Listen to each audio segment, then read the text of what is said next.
Aladdin Story Part 3.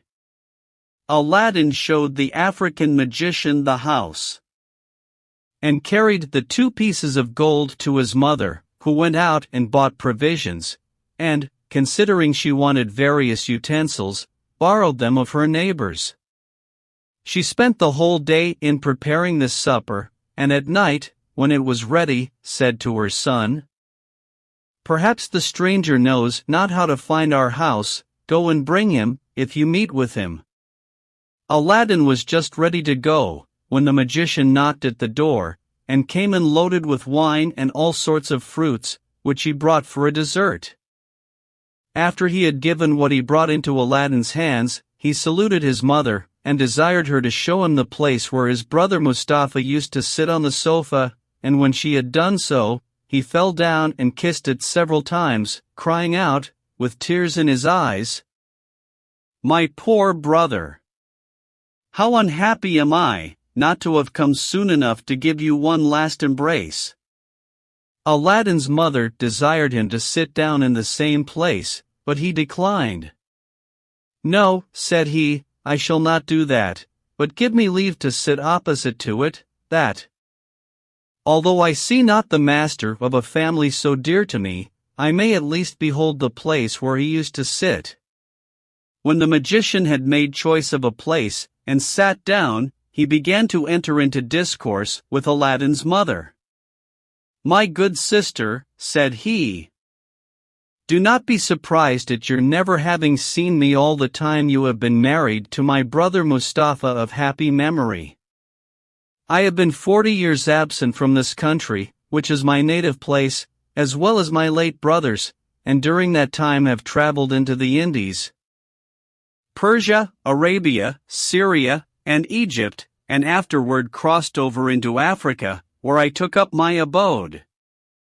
At last, as it is natural for a man, I was desirous to see my native country again, and to embrace my dear brother, and finding I had strength enough to undertake so long a journey, I made the necessary preparations, and set out. Nothing ever afflicted me so much as hearing of my brother's death. But God be praised for all things. It is a comfort for me to find, as it were, my brother and a son who has his most remarkable features."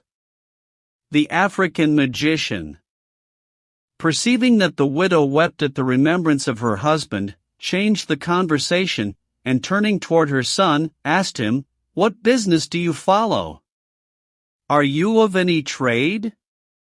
At this question the youth hung down his head, and was not a little abashed when his mother answered, "Aladdin is an idle fellow.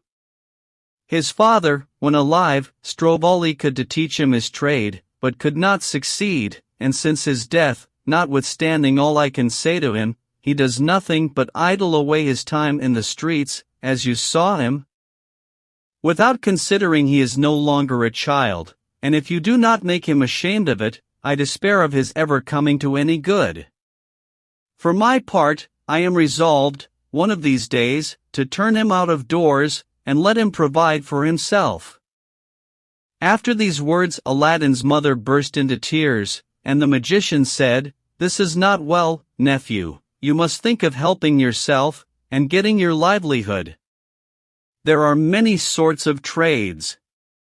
Perhaps you do not like your father's, and would prefer another.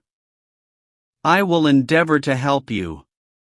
If you have no mind to learn any handicraft, I will take a shop for you, furnish it with all sorts of fine stuffs and linens, and then with the money you make of them you can lay in fresh goods, and live in an honorable way. Tell me freely what you think of my proposal. You shall always find me ready to keep my word." This plan just suited Aladdin, who hated work. He told the magician he had a greater inclination to that business than to any other, and that he should be much obliged to him for his kindness. "Well, then," said the African magician, "I will carry you with me tomorrow, clothe you as handsomely as the best merchants in the city, and afterward we will open a shop as I mentioned." The widow, after his promises of kindness to her son, no longer doubted that the magician was her husband's brother. She thanked him for his good intentions, and after having exhorted Aladdin to render himself worthy of his uncle's favor, served up supper, at which they talked of several indifferent matters, and then the magician took his leave and retired.